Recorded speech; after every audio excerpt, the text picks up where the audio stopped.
होता है और वहाँ पास मौजूद लोग अपनी जान बचाकर भागने लगते हैं। भागने वाले लोगों में एक लड़की भी थी जिसका गले का नेकलेस भागते हुए यही मिट्टी में गिर गया। ये सीन कट होकर अब कहानी प्रेजेंट टाइम में आती है। 800 साल का वक्त बीत चुका है। जिस जगह ये स्पेसशिप उतरी थी उसी जगह पर रिसर्च चल रही है और वो नाम की लड़की को यहाँ वही नेकलेस मिलता है जो उस लड़की के गले से उतरकर गिर गया था। और प्रोफेसर इसकी जांच करते हुए बताते हैं कि ये नेकलेस बहुत पुराना है और हो सकता है कि ये बहुत कीमती भी हो। ये जानकर वो खुश हो जाता है। इतनी देर में वहाँ जॉन नाम का एक आदमी आता है जो कहता है कि तुम्हें यहाँ जो भी चीज मिलेगी वो तुम्हारे पास मेरी इमानत है। जिसके जवाब में वो कहता है तुम्हारी कहाँ से, ये जगह चाइना की है और यहाँ से हमें जो भी चीज मिलेगी वो चाइनीज हुकूमत की इमानत होगी। इस बात से चिढ़कर जॉन वहाँ से चला जाता है। हमें मालूम होता है कि वो और उसके प्रोफेसर की टीम यहाँ कई सालों से रिसर्च कर रही है और रिसर्च के बाद इन्हें मालूम हुआ कि इस जमीन के नीचे कई 100 साल पहले एक लुलान नाम का शहर हुआ करता था। इन्हें वहाँ लकड़ी के कुछ टुकड़े भी मिले थे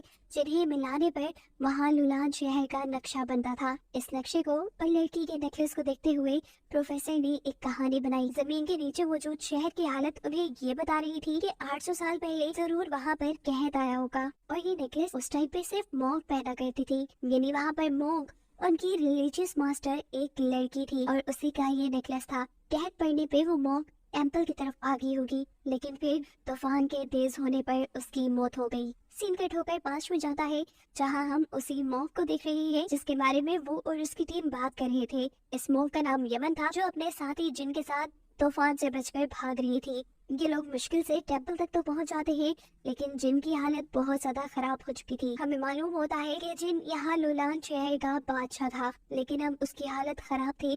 वो अपनी जिंदगी की आखिरी सांसें गिर रहा था और इस दौरान वो यमन से कहता है कि मेरे भाई से बचकर रहना, वो एक अच्छा इंसान नहीं। ये कहते ही जिन मारा जाता है और दुख में जिन टेम्पल के अंदर चले जाते हैं। वो अब गॉड से प्रे करने लगी थी कि प्लीज गॉड इस शहर को फेमिन यानी कहत लगने से बचा ले। जैसे जैसे वो प्रे करती जा रही थी यहाँ टेम्पल में मौजूद दिए जलते जा रहे थे और अचानक टेम्पल के अंदर लगे हुए एक शीशे में से तेज रोशनी निकलती है ऐसे जैसे वो सूरज हो और फिर एकदम से वो शीशा जमीन पे गिरकर टूट जाता है। यमन को लगता है कि गॉड इस शीशे के जरिए उसे कुछ कहना चाहते हैं। जबकि सीन यहाँ से कट होकर प्रेजेंट में आ जाता है। प्रेजेंट में हम वो को देखते हैं। वो और उसके प्रोफेसर की टीम अब लुलान शहर से मिले हुए सारी पुरानी चीजों को इकट्ठा करके वापस यूनिवर्सिटी की तरफ जा रहे थे। इस बात से अनजान कि उनके पीछे कोई लगा हुआ है। यहाँ 2 लोग छुपकर उनकी ट्रेन में बैठे हुए थे जो असल में उनके दुश्मन जॉन के साथी थे। जॉन दरअसल लुलान शहर से मिली हुई सारी चीजें अपने पास रखना चाहता था क्योंकि लुलान शहर आज से 800 साल पहले ही खत्म हो चुका है और अगर आज के जमाने में कोई इसकी खोज करता है तो गवर्नमेंट की तरफ से उसे बहुत बड़ा इनाम दिया जाएगा। लुलान शहर के सारे सबूत, सारी चीजों को खुद हासिल करके जॉन गवर्नमेंट से मिलने वाला इनाम खुद पाना चाहता था। दिखाया जाता है कि अब जो उनके आदमी वो को शूट करने ही वाले थे क्योंकि लू ने उनके हाथों से लुलान शहर का सामान बचा लिया था। इससे पहले कि ये लोग वो को मार देते एकदम से ट्रेन में बैठे हुए सारे पैसेंजर्स खड़े हो जाते हैं। उनके हाथों में पिस्टल्स थी और हमें मालूम हुआ था कि असल में ये चाइनीज सोल्जर्स थे जो उनके दोनों साथियों को उठाकर ट्रेन से बाहर फेंक देते हैं। जिसके बाद वो अपना सामान चेक करने लगता है। जैसे ही सूटकेस खोलता है तो उसे वही मिरर दिखाई देता है जो 800 साल पहले हमने यमन के पास देखा है। इस मिरर को देखते ही वो डर गया क्योंकि ये मिरर टूटा हुआ था और उसे लगा शायद ये उसकी वजह से हुआ है, पर वो हकीकत नहीं जानता कि ये मिरर टूटा हुआ ही था। इस मिरर को वो अपने घर ले आया। बहुत कोशिश करने के बावजूद भी वो शीशा नहीं जुड़ता। सीन कट होकर पास में हमें दोबारा यमन को दिखाया जाता है जो इस शीशे में देखते हुए दोबारा गॉड से प्रे कर रही थी कि सब कुछ ठीक कर दे।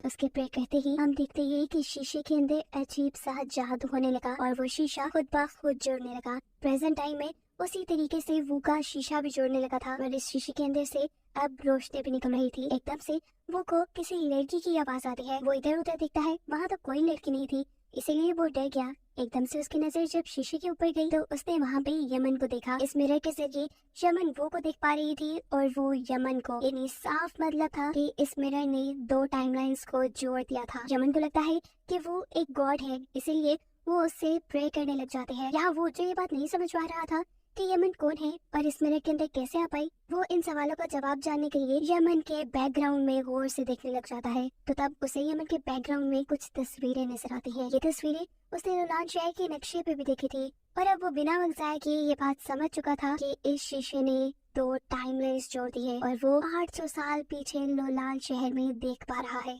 वो यमन को बताता है कि वो कोई गॉड नहीं है बल्कि एक आम इंसान है जो फ्यूचर से उससे बात कर रहा है। वो यमन से रिक्वेस्ट करता है, क्या तुम अपने इर्द गिर्द की चीजें मुझे दिखा सकती हो? यमन उसके कहने पे ऐसा करने लगते हैं। इसके बाद वो बहुत सारे यमन से सवाल करता है लुलान शहर के बारे में और यमन उसके सारे सवालों के जवाब देने लग जाते हैं। लुलान शहर की जिन चीजों के बारे में ये लोग जानना चाह रहे थे, यमन के जरिए वो सारी बातें पता चल चुकी थी। ये सब जानकर वो बहुत ज्यादा खुश था।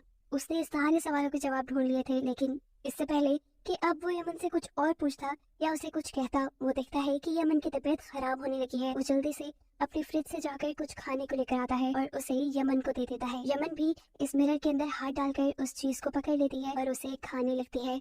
ये खाने में बहुत मजेदार था। यमन ने अपने टाइम में ऐसी चीज कभी नहीं खाई थी। खाते हुए यमन वो से बातें करने लग जाती है और देखते ही देखते इनके दरमियान में अच्छी अंडरस्टैंडिंग हो जाती है। अब दिखाया जाता है कि थोड़े से ही अरसे में वो ने यमन की दी हुई इंफॉर्मेशन के जरिए लुलान शहर के ऊपर एक बुक लिख डाली थी। इतनी बड़ी खोज करने के लिए वो को गवर्नमेंट की तरफ से बहुत बड़ा इनाम भी दिया जाता है। इस सेरेमनी में हम देखते हैं कि जॉन भी था, जो वो की इस कामयाबी से काफी हैरान था। उसे समझ नहीं आ रही थी कि वो ने इतनी जल्दी और इतने सारी सच्चाइयों का कैसे पता चला लिया। वो समझ आता है कि इसके पीछे कोई तो राज है। खैर हम देखते हैं कि वो अब अपने घर जाता है और उस मिरर के जरिए दोबारा यमन से कांटेक्ट करता है। आज यमन काफी उदास लग रही थी। वो पूछता है, क्या हुआ तुम्हें? जिसके जवाब में यमन बताती है कि यहाँ बहुत बड़ी तबाही आ गई है। हमारा राजा बहुत ज्यादा बुरा है। पहले यहाँ का राजा जिन हुआ करता था, वो बहुत रहमदिल था, लेकिन फिर उसके भाई ने उसके साथ गद्दारी की और ये हुकूमत खुद संभाल ली, जिसके बाद से ये शहर तबाही की तरफ जाता जा रहा है। यमन वो को अब उस स्पेसशिप के बारे में भी बताती है जिसे कहानी के स्टार्ट में हमने पास्ट में लैंड होते देखा था। यमन उसे बताती है कि एक उड़ने वाली चीज के जरिए गॉड हमारे यहाँ आए हैं, जिसे वो बुरा बादशाह मारना चाह रहा है। वो ये बात समझ जाता है कि यमन एलियंस के बारे में बात कर रही है। जरूर वो स्पेसशिप में यहाँ आए होंगे और उस राजा ने एलियंस को मार दिया होगा। जिस टाइम ये दोनों बातें कर रहे थे, हम देखते हैं कि वो के साथ ही दरवाजे के बाहर थे उनकी सारी बातें सुन लेते हैं। इससे पहले कि वो भी अंदर आती, पीछे से उसे जॉन के लोग किडनैप कर लेते हैं और अब इसी लड़की के जरिए जॉन को वो का राज पता चल जाता है कि कैसे उसने इतनी जल्दी लुलान शहर पे एक बुक लिख डाली थी। इसीलिए जॉन अब अपने 2 आदमियों को वो के घर भेजता है उस शीशे को चुराने के लिए। जबकि यहाँ हम देखते हैं कि वो उस शीशे को अपने पास रखकर सो रहा था। वो इस शीशे को अब ज्यादा अपने से दूर नहीं करता था, क्योंकि उसे यमन से प्यार हो गया था। यमन को देखे बगैर, उसे बात की बगैर उसे नींद नहीं आती थी। इस शीशे के जरिए ही यमन उसकी जिंदगी का एक हिस्सा बन गई थी, एक बहुत अहम हिस्सा। हर रोज रात को वो उसे एक पोइम सुनाता था, जिसे सुने बगैर अब यमन को नींद ही नहीं आती थी। यमन के सोने के बाद भी वो यमन को देखता रहता था, यहाँ तक कि अब तो उसके ख्वाबों में भी यमन ही आने लगी थी। यहाँ दिखाया जाता है कि चुपके से जॉन के 2 आदमी वो के घर घुस गए, लेकिन किस्मत से वो को उनके आने का पता चल गया और वो अपना शीशा उठाते हुए अपने कमरे की पीछे वाली खिड़की से वहाँ से भाग गया। वो एक साइड पे छुपकर यमन को शीशे के जरिए अपनी सारी कंडीशन बताने की कोशिश करता है कि कैसे उसके पीछे एक जॉन नाम का आदमी पड़ा है जो इस शीशे को लेना चाहता है। इससे पहले कि वो और भी कुछ बता पाता, वो के कंधे पर जॉन हाथ रख देता है और उसके हाथ से शीशा ले लेता है। वो को जॉन के लोग पकड़ लेते हैं, जबकि दूसरी तरफ हमें दिखाया जाता है कि यमन के इस टेंपल के अंदर भी लुलान के बुरे बादशाह के सिपाहियों ने आकर यमन को भी पकड़ लिया था और इन दोनों के दूर होने की वजह से इस मिरर का पोर्टल बंद हो चुका था। यमन को अब राजा के सामने लेकर जाया जाता है और राजा उससे इस मिरर की सच्चाई पूछते हैं, जिसपे यमन तो कुछ नहीं बोलती, लेकिन उसका सिपाही बोलता है कि ये एक जादुई शीशा है, इसके जरिए हम जन्नत में भी जा सकते हैं, लेकिन इस शीशे को सिर्फ यमन ही खोल सकती है क्योंकि वो एक मोंक है। राजा अब यमन को उठाकर गॉड के मकबरे के पास ले जाते हैं। ये असल में गॉड का मकबरा नहीं था, बल्कि एलियंस की स्पेसशिप थी, जिसमें इन्होंने एलियंस को मारकर बांध दिया था। प्रेजेंट में हम देखते हैं कि जॉन भी वो को उस एलियन स्पेसशिप के पास लेकर जा रहा है। वो एलियन स्पेसशिप के पास जाकर वो उसे इस शीशे का पोर्टल खोलने को कहता है, जबकि 800 साल पीछे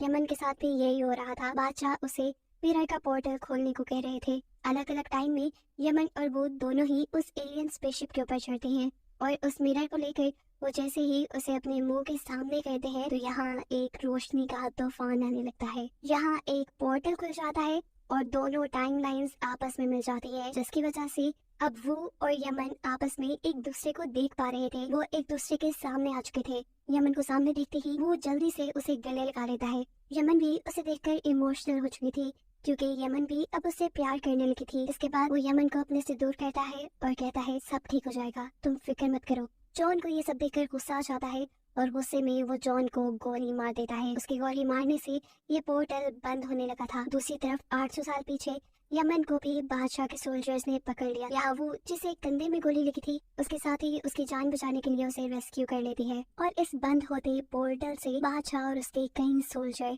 इस फ्यूचर की दुनिया में आ जाते हैं। दिखाया जाता है कि यमन 800 साल पीछे ही रह गई थी और बादशाह के इधर आते ही पोर्टल बंद हो चुका था। ये बुरा राजा जॉन से पूछता है, क्या यही जन्नत है? जॉन कहता है, हाँ यही जन्नत है और मैं तुम्हारा खुदा हूँ। ये सुनकर उस बुरे राजा को गुस्सा आ जाता है क्योंकि खुदा तो वो खुद बनना चाहता था। इसी गुस्से में वो अपने सोल्जर के हाथ से उसका वेपन उठाकर जॉन के एक आदमी को मार देता है। इस तरह जॉन और राजा के दरमियान में एक जंग छिड़ जाती है। राजा के सोल्जर्स के पास पुराने जमाने के वेपन्स थे जबकि जॉन के लोगों के पास आम सी पिस्टल्स थी। इससे पहले कि इनके दरमियान हुई जंग कोई और शक्ल लेती, एकदम से इस जगह दोबारा रेत का तूफान आ जाता है और ये सारे के सारे इस तूफान के अंदर धंस जाते हैं। लकीली वो और उसके साथी जो पहले ही यहाँ से भाग गए थे वो इस तूफान से बच गए थे। सीन कट होकर हमें कई साल बाद का सीन दिखाया जाता है। वो अब बूढ़ा हो चुका है। वो दोबारा इस जगह आया है क्योंकि अभी भी यहाँ पर रिसर्च जारी है। यहाँ पर अब कोई और टीम रिसर्च कर रही थी और इन्हें यहाँ पे और भी पुरानी चीजें मिली थी। उन्हीं में से